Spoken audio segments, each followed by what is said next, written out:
The Ukrainian military once again landed their infantry to take part in their offensive on Ulanok in Kursk region around January 6, 2025.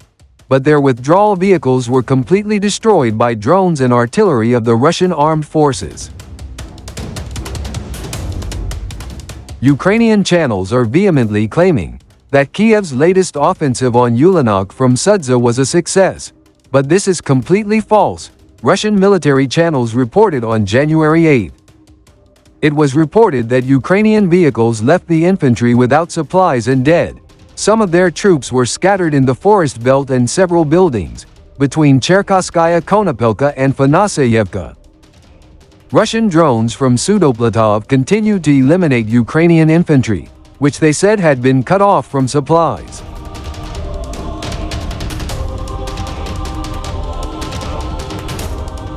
In addition, several armored vehicles of the 11th Airborne Brigade of Armed Forces of Ukraine, which tried to advance towards Ulanok, were completely destroyed near Cherkasskaya Konopelka. The destroyed hardware included T-72M1 tanks with KMT-7, American M1224 MaxxPro MRAP vehicles, and American Cougar MRAP vehicles.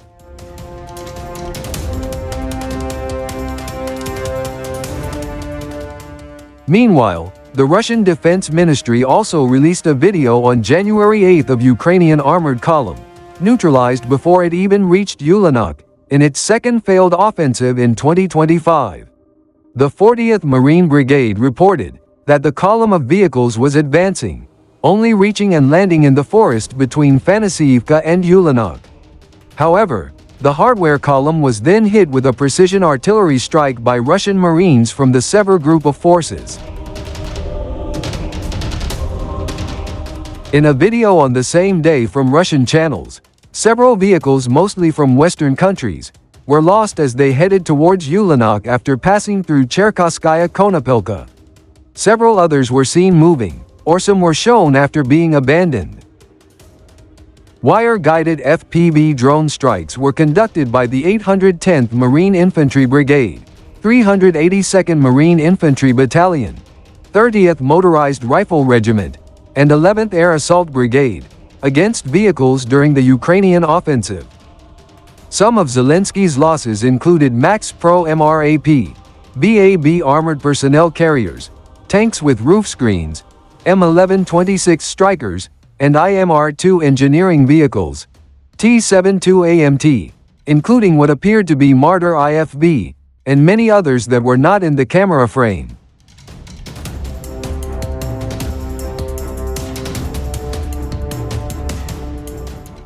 The fighting intensified, with a new offensive being prepared by Kiev.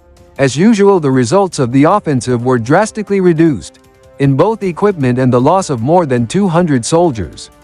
Russian troops, including Spetsnaz and Akhmet, were clearing the surrounding forests of Ukrainian troops that had entered them. Western tanks were burning on the Kursk land.